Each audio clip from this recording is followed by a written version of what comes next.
ఆరాధనా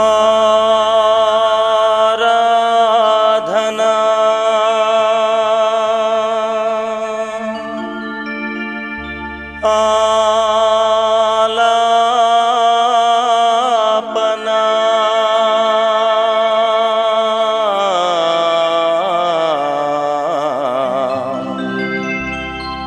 ఆత్మతో ఆరాధనా నా హృదయముతో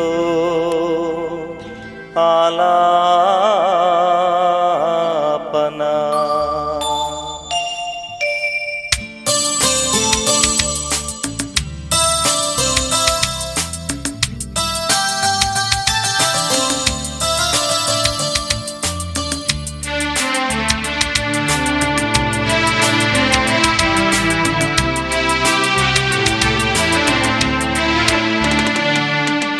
ఆరాధనా ఆలాపనా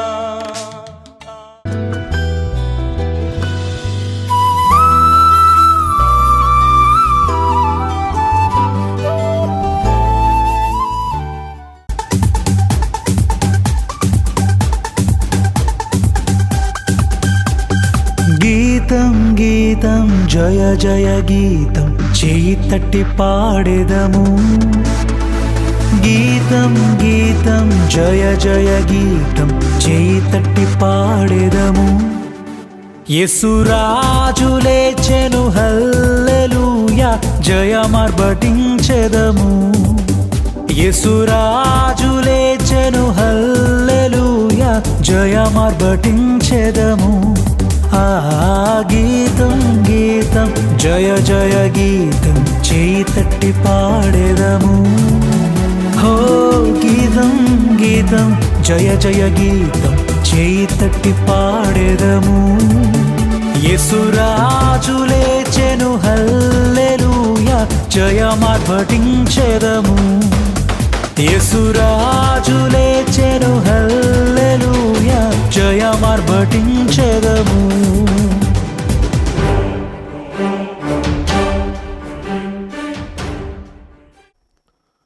మరణమును జయించి తిరిగి లేచినటువంటి నజరేయుడైన యేసు క్రీస్తు ప్రశస్త నామమున శుభవందనాలు తెలియచేస్తూ ఉన్నాం. క్రీస్తునందు ప్రియ ఆరాధన శ్రోతలారా, ప్రేక్షకులారా ఎలా ఉన్నారండి?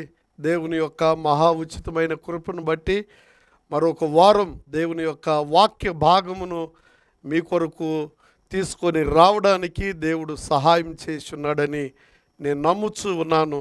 క్రీస్తునందు ప్రియ శ్రోతలారా, దయచేసి గమనించండి.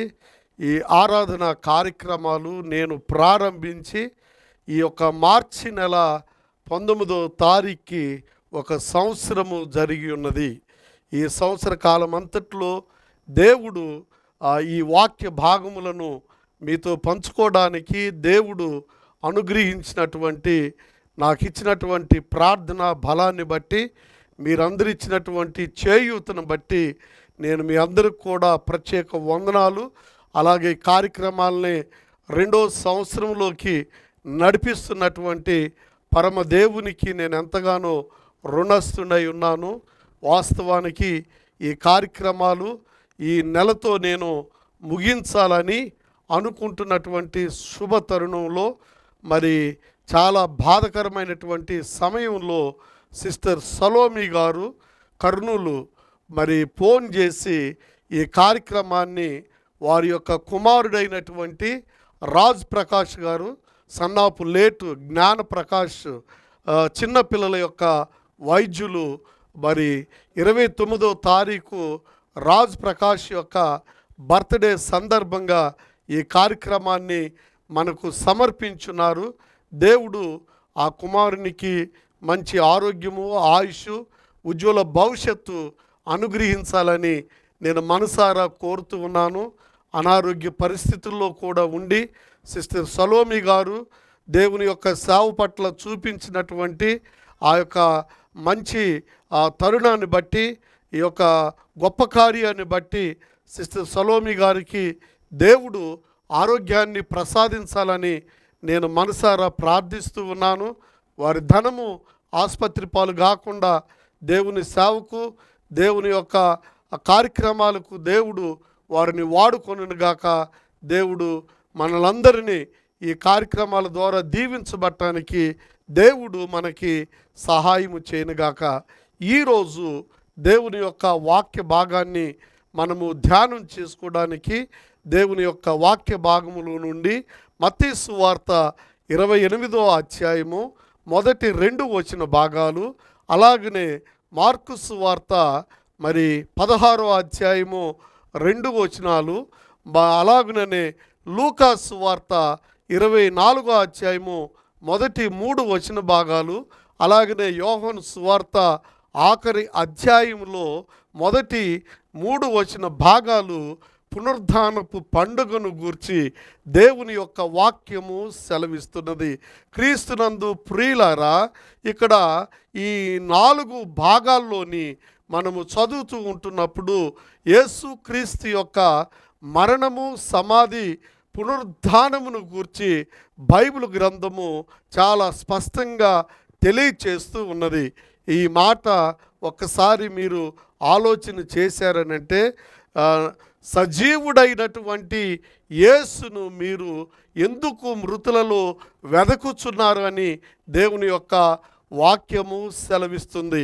క్రీస్తునందు ప్రియులారా, దేవుని యొక్క వాక్యాన్ని వినుస్తున్నటువంటి శ్రోతలారా, దయచేసి గమనించండి.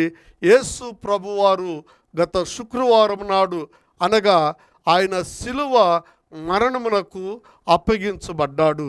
అయితే ఆయన ఎందుకు చనిపోయాడు, ఎందుకు తిరిగి లేచాడు అనేటువంటి ప్రశ్నలు మా శ్రోతల్లో ఉద్భవిస్తున్నాయని నేను నమ్ముచూ ఉన్నాను. ఆ ప్రశ్నలకు సమాధానముగా దేవుని యొక్క వాక్య భాగాన్ని దయచేసి గమనించండి.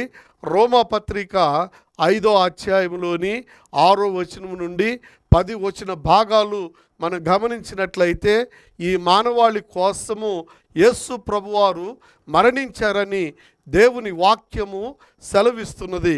అయితే ప్రియులారా, ఈ మరణము ఎందుకు అనంటే, ఎవరో మరణిస్తే మనకి పాపం ఎలా పోతుంది, ఎవరో మరణిస్తే మనకి శాపం ఎలా పోతుందని చాలామంది మతోన్మాదులు నన్ను ప్రశ్నిస్తూ ఉన్నారు. ప్రియ శ్రోతలారా, దయచేసి గమనించండి.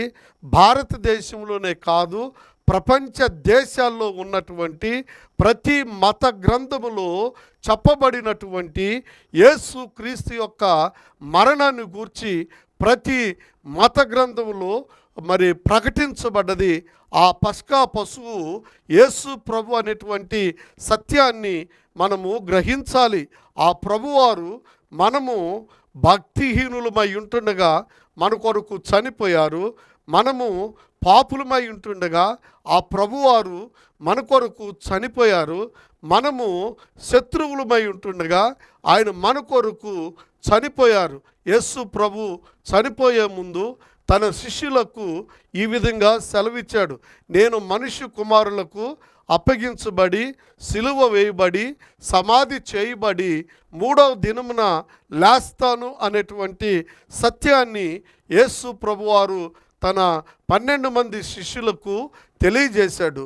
ప్రియులారా, శిష్యులైతే ఈ విషయాన్ని మర్చిపోయారు, కానీ ఆయన శత్రువులైనటువంటి వారు మాత్రము యేసు ప్రభు చెప్పినటువంటి మాటను జ్ఞాపకం చేసుకొని యేసు యొక్క దేహమును అరిమతి అయినటువంటి యేసేబు, అలాగనే నికోదేము, వీరిద్దరు కూడా ఆనాటి దినాల్లోని సన్హెడ్రియన్ సభలో వారు సభ్యులై ఉన్నారు. ఈరోజు మనకి శాసనసభ అనేది ఎలా ఉంటుందో, పిలాతు అధికారంలోని సన్హెడ్రియన్ సభలో వీరిద్దరు కూడా ఒక సభ్యులుగాను శాసన సభ్యులుగా వారు ఉన్నందువల్ల యేసు చనిపోయినటువంటి దేహమును సమాధి చేయుటకు ఈ ఇద్దరు కూడా పూనుకొని అరిమతి అయినటువంటి యేసేబు తను తొలిపించుకున్నటువంటి సమాధిని ఆయన యేసు ప్రభునకు కానుగ్గా ఇచ్చున్నాడు. రెండవదిగా నికోదేము 150 సేర్ల బోళమును యేసు ప్రభు యొక్క దేహమునకు వ్రాయడానికి బోళము కానుగ్గా ఇచ్చాడు. వీరిద్దరి యొక్క సహాయము ద్వారా యేసు ప్రభు యొక్క దేహము సమాధి చేయబడింది.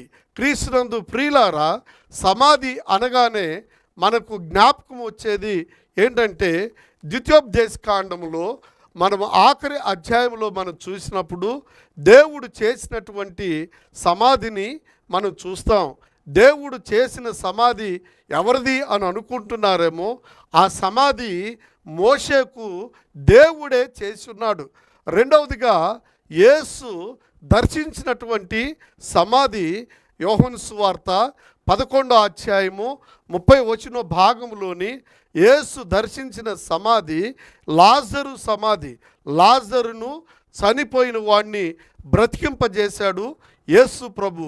మూడవదిగా యేసు ప్రవేశించిన సమాధి, ఈ సమాధి అరిమతి అయినటువంటి యేసేబు తన కొరకు తొలిపించుకున్నటువంటి సమాధిని యేసు ప్రభు వారికి కానుగ్గా ఇచ్చి, ఆ సమాధిలో యేసు ప్రభు వారు ప్రవేశించినట్లుగా మరణించినప్పుడు ఆయన దేహమును అందులో ప్రవేశపెట్టారు.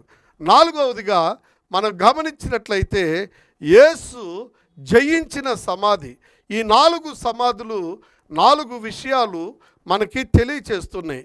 యేసు ప్రభువారు మానవాళి కొరకు ప్రత్యేకించి జన్మ కర్మ పాపములను ఆయన జయించడానికి, ఆ మరణమును తొలగించడానికి ఆయన మన కొరకు మరణించినటువంటి గొప్ప దేవుడై ఉన్నాడు. భూమి మీద ప్రపంచంలో ఎన్నో సమాధులను మనము చూస్తూ ఉన్నాం. ఎన్నో సమాధులు మూయబడుట మనము చూస్తూ ఉన్నాం. అయితే ఖాళీ చేయబడినటువంటి, తెరవబడినటువంటి సమాధి ఏదైనా ఉన్నది అనంటే అది యేసు క్రీస్తు యొక్క సమాధి అని సర్వ ప్రపంచము నమ్ముచూ ఉన్నది.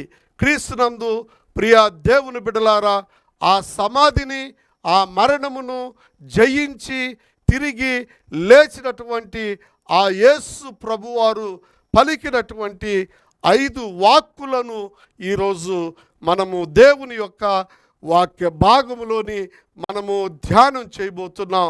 మృత్యుంజయుని యొక్క 5 వాక్కుల్లో మొట్టమొదటిగా మనం గమనించినట్లయితే శుభవాక్కు అని దేవుని వాక్య భాగంలో మనం చూస్తాం. ఈ 5 వాక్కులు మనము సమదృక్పథ సువార్తల్లో అయినటువంటి మత్తయి సువార్త, మార్కు సువార్త, లూకా సువార్తలో ఈ యొక్క 5 వాక్కుల్ని మనము చూస్తాం. ప్రియ దేవుని బిడ్డలారా, ఈ 5 వాక్కుల్లో మొట్టమొదటి వాక్కు శుభవాక్కు. మత్తయి సువార్త 28వ అధ్యాయము 9వ భాగంలో మనము చూస్తాం. రెండవదిగా అభయవాక్కు. మత్తయి సువార్త 28వ అధ్యాయము 10వ మనము చూస్తాం. మూడవదిగా విజయ వాక్కు అని దేవుని వాక్యము సెలవిస్తున్నది. మరి ఈ యొక్క వాక్య భాగము కూడా దేవుని యొక్క వాక్యంలో మనం చూస్తాం. నాలుగవదిగా వాగ్దానపు వాక్కు. మత్తయి సువార్త 28వ అధ్యాయము 20వ భాగంలో మనము చూస్తాము. ఐదవదిగా ఆశీర్వాదపు వాక్కు. లూకా సువార్త 24వ అధ్యాయము 50వ భాగంలోని మనం చూస్తాం.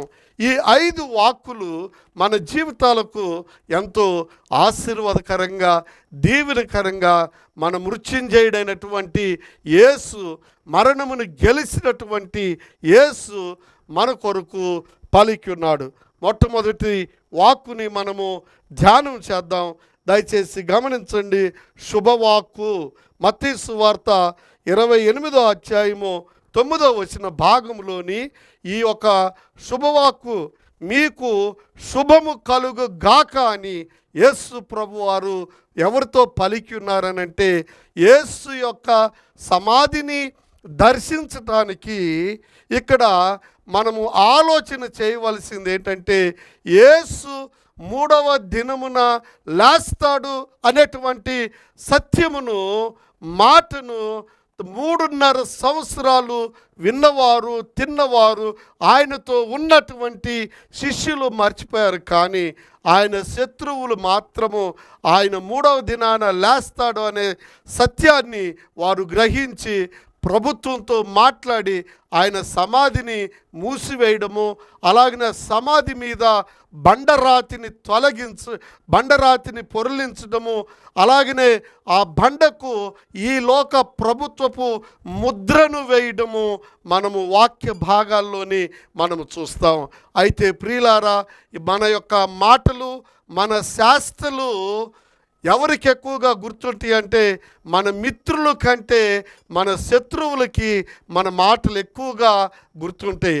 అందుకనే శత్రు సైన్యమైనటువంటి పిలాతు, అలాగనే హేరోదుల యొక్క శిష్యులకు ఎక్కువగా యేసు ప్రభు మాటలు జ్ఞాపకం వచ్చి, మరి ఆ యేసు బ్రతికున్నప్పుడు 3వ దినాన లేస్తాడు అనేటువంటి ఆ మాటలు విన్నప్పుడు ప్రభుత్వంతో మాట్లాడి బండరాతిని ఆ సమాధి మీద ఉంచారు. ప్రభుత్వపు ఆ యొక్క ముద్రను ఆ సమాధి మీద వేయడము జరిగింది. అయితే ప్రియులారా, ఇక్కడ దేవుని యొక్క కార్యము ఘనమైనది, దేవుని యొక్క కార్యము గొప్పదై ఉంటున్నది. ఆ గొప్ప కార్యము ఆలోచన చేసినట్లయితే శిష్యులు భయభ్రాంతులైపోయి ఎక్కడ వారు అక్కడ వెళ్ళిపోయి ఉన్నారు.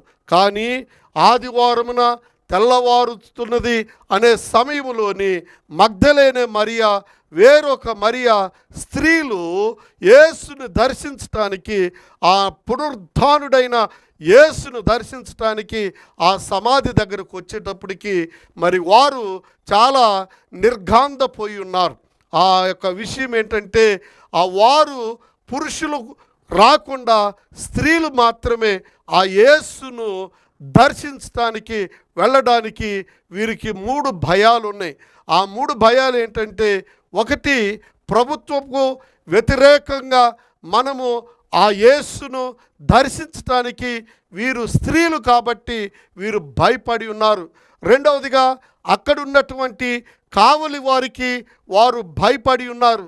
మూడవదిగా, వారు ఆ బండ రాతిని ఎవరు మన కోసం దొర్లిస్తారు అని వారు భయపడి ఉన్నారు. ఈ ఇన్ని భయములు వారిలో ఉన్నప్పటికీ ఈ స్త్రీల యొక్క ధైర్యాన్ని మీరు గమనించండి. వీరంతో బండరాయిని గూర్చి ఆలోచన చేయలేదు. వారి గుండెలను బండలుగా చేసుకొని మా రక్షకుణ్ణి, మా ప్రభువుని మేము చూడబోతున్నామని అంటూ ఆ స్థలానికి వెళ్ళినప్పుడు అక్కడ జరిగినటువంటి గొప్ప కార్యం ఏంటో తెలుసా? ఎఫెసీ పత్రికలో మనం చూస్తూ ఉంటుంటాం, కొలసీ పత్రికలో మనం చూస్తుంటుంటాం. మనము అడుగు వాటన్నిటికంటే, ఊహించు వాటన్నిటికంటే అత్యధికంగా చేయబడినటువంటి దేవుని యొక్క కార్యము అదేంటంటే, అక్కడ పరలోకపు ముద్ర నుండి ఈ భూలోకపు ముద్ర ఓడిపోయి ఆ ముద్ర తొలగించబడ్డది. రెండవదిగా, ఆ బండరాయి తొలగించబడ్డది. మూడవదిగా, సమాధి తెరవబడింది. ఇలాంటి తెరవబడినటువంటి సమాధి ప్రపంచంలో ఒక యేసు క్రీస్తుది తప్ప ఈ లోకంలో ఏ గొప్పవారికి కూడా సమాధులు తెరవబడలేదు. క్రీస్తునందు ప్రియులారా, ఈ స్త్రీలతో యేసు ప్రత్యక్షమై మీకు శుభము కలుగుగాక అని దేవుడు పలికినాడు. క్రీస్తునందు ప్రియులారా, దేవుని యొక్క వాక్య భాగములో పునరుద్ధానపు సందేశంలో మనం గమనించేది ఏంటంటే, మీకు మీ కుటుంబమునకు శుభము కలుగుగాక. ఆయన పొందినటువంటి దెబ్బల చేత మనకి స్వస్థత కలుగుచున్నది. ఆయన పొందినటువంటి గాయముల చేత మనకి స్వస్థత కలుగుచున్నది. నీ శరీరాన్ని గూర్చి, నీకున్న రుగ్మతలను గూర్చి నువ్వు భయపడొద్దు. దేవుడు భయపడొద్దని సెలవిస్తున్నాడు. భయపడకుడు అనే పదము పరిశుద్ధ బైబిల్ గ్రంథంలో 366 సార్లు లిఖించబడ్డది.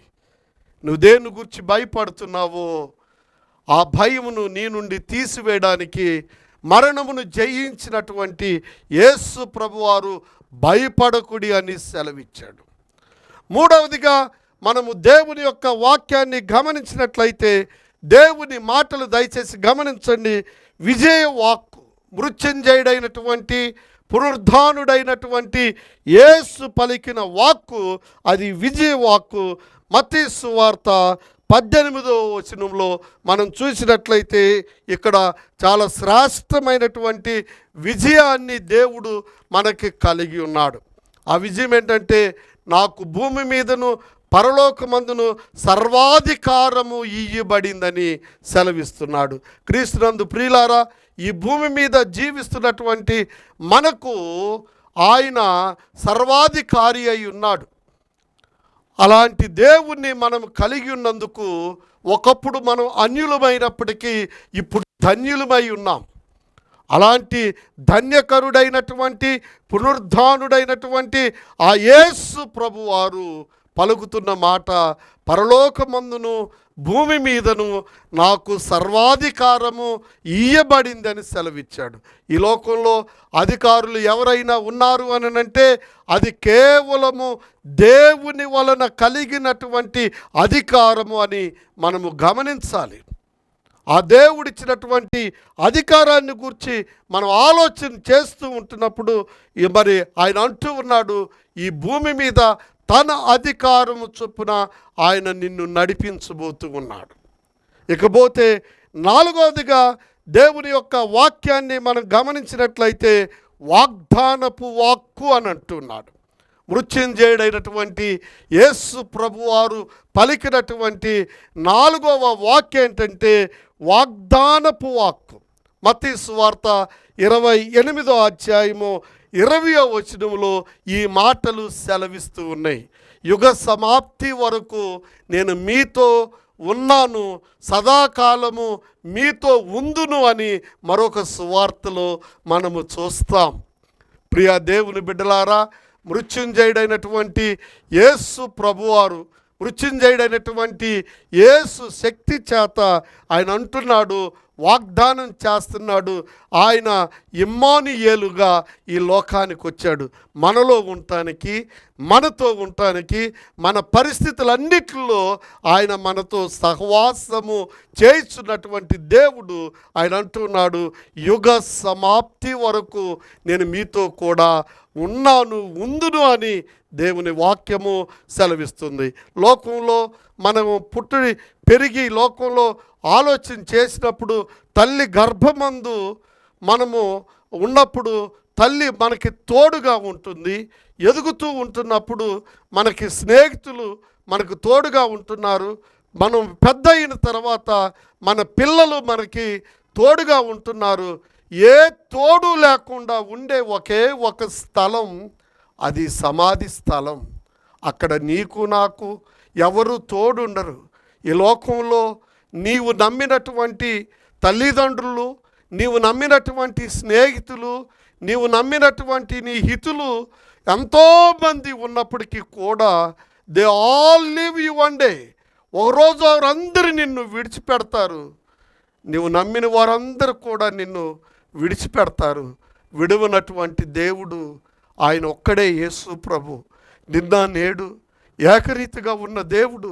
అన్ని కాలాల్లో ఆయన నీకు సహాయం చేయటానికి, అన్ని కాలాల్లో ఆయన నీతో ఉండటానికి, యుగ సమాప్తి వరకు, యుగ యుగములలో, తరతరములలో ఆయన నీతో ఉండటానికి ఆయన మృత్యుంజయుడై ఉన్నాడు. నీ పాపాన్ని బాపి, నీ శాపాన్ని బాపి, నీ జన్మ కర్మ పాపములను ఆయన తీసివేసి, ఆయన మరణించి మన సమాధానార్థమైనటువంటి శిక్షను ఆయన భరించి, ఆయన మర్మగ్ధులు ఆయన సమాధి చేయబడి, ఆ సమాధిని జయించి ఆయన అంటున్నాడు, యుగ సమాప్తి వరకు నేను మీతో కూడా ఉన్నాను. అన్ని కాలాల్లో. అందుకని దావీదు చాలా శ్రేష్టమైనటువంటి పలుకును పలుకుతున్నాడు. చిరకాలం నేను యెహోవా మందిరములో నేను నివాసము చేస్తాను. ఆ దేవుడు నాకు తోడుంటే, ఆ దేవుడు నాతో ఉంటే, ఆ దేవుని యొక్క శాశ్వత కృప నన్ను వెంబడిస్తున్నందువల్ల, కృప వెంబడి కృపను, కృప వెంబడి కృపను నీ పట్ల, నీ పిల్లల పట్ల ఆయన నీకు సహాయం చేస్తూ నీకు తోడుగా ఉంటూ ఉన్నాడు. 5వదిగా మనం గమనించినట్లయితే ఆశీర్వాదపు వాక్కు, పునరుద్ధానుడైన యేసు పలికినటువంటి వాక్కు ఆశీర్వాదపు వాక్కు. క్రీస్తునందు ప్రియులారా, ఈ యొక్క వాక్కు మాత్రము లూకా సువార్తికుడు ఒక్కడ మాత్రమే రాశాడు.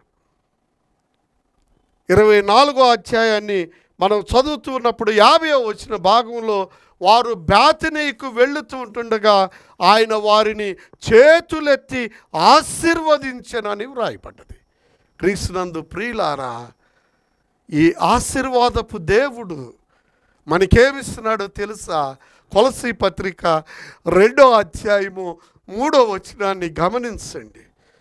బుద్ధి జ్ఞానముల సర్వ సంపదలు క్రీస్తునందు గుప్తమై ఉన్నది. ఆ యేసు ప్రభుని ఎవరైతే నమ్ముచూ ఉన్నారో, ఆ యేసు దగ్గరకు ఎవరైతే వస్తూ ఉన్నారో, ఆ యేసులో ఎవరైతే విశ్వాసం ఉంచుతున్నారో వారికి బుద్ధి జ్ఞానముల సర్వ సంపదలు దేవుడు వారికి ఇచ్చి వారిని ఆశీర్వదిస్తూ ఉన్నాడు.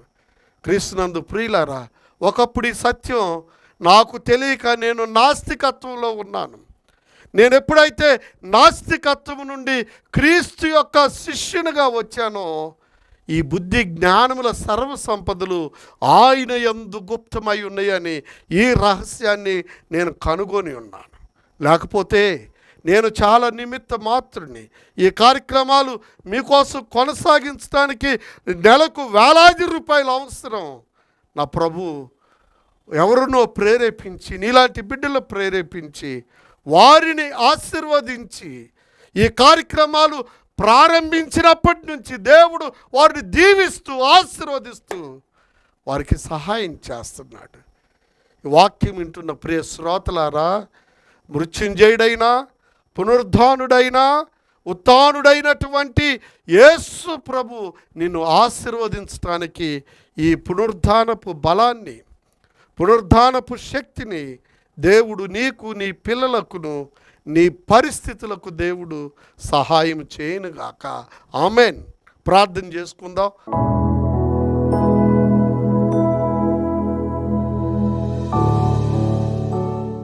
పరిశుద్ధమైన మా పరమ తండ్రి, మహోన్నతుడా, మా ప్రభువా, ఓ సర్వాధికారి, సర్వశక్తిమంతుడా, మా జీవాధిపతి, నీకు వందనాలు, స్తోత్రాలు. ఈ పునరుద్ధానపు వేళ మా తండ్రి నిశ్రాష్టమైనటువంటి వాక్కుల చేత మమ్మల్ని ఆదరించి ధైర్యపరిచినందుకు నీకు వందనాలు. ఈ కార్యక్రమాన్ని నాయన మా కొరకు నాయన అందించినటువంటి రాజు ప్రకాష్ గారు, వారి తల్లి మా తండ్రి సలోమి, వారి సహోదరులిద్దరిని మీరు జ్ఞాపకం చేసుకోండి. బుద్ధి జ్ఞానముల సర్వ సంపదల చేత వారిని దీవించండి, ఆశీర్వదించండి, కృప చూపించమని ప్రార్థిస్తున్నాను. సహాయించి మా ప్రభువా, మా దేవా, ఈ వాక్యమును వీక్షిస్తున్న ప్రతి బిడ్డను దీవించండి నాయన. ప్రత్యేకించి కోర్టు కేసులు, పరీక్షలు రాసిన బిడ్డల్ని మీరు జ్ఞాపకం చేసుకోండి ఆయన. మీరు కృప చూపించి దీవించండి, ఆశీర్వదించండి మా ప్రభువా, మా దేవా. ప్రభువా, ప్రత్యేకించి ఈ వేసవి కాలంలో నాయన వివాహాల కొరకు ఎదురు చూస్తున్న బిడ్డలు, వివాహాలు లేట్ అయిపోయినాయి ప్రభువా, వారికి అనువైన సంబంధాలు దయచేయండి. నిరుద్యోగులకు మా తండ్రి నాయన ఉద్యోగాలు దయచేయండి, కృప చూపించు మా పరమ తండ్రి. ప్రత్యేకించి కుటుంబాల్లో నెమ్మది సమాధానం లేక బాధపడుతున్నటువంటి ప్రతి కుటుంబాన్ని మీరు దర్శించండి. తల్లిదండ్రులు లేనటువంటి బిడ్డలను అయ్యా మీరే తల్లిగా, తండ్రిగా నాయన మీరే ఉండి ఆదరించండి, కృప చూపించు నాన్న, సహాయం చేయండి మా ప్రభువ. కొందరు కుటుంబాల్లో మరణాలు సంభవించి నిరాశతో, నిస్పృహతో నాయన తల్లడిల్లిపోతున్న బిడ్డల్ని మీరు ధైర్యపరచమని యేసు నామమును బట్టి అడిగి స్తోత్రించి ప్రార్థించి వేడుకుంటున్నాం పరమ తండ్రి. ఆమెన్.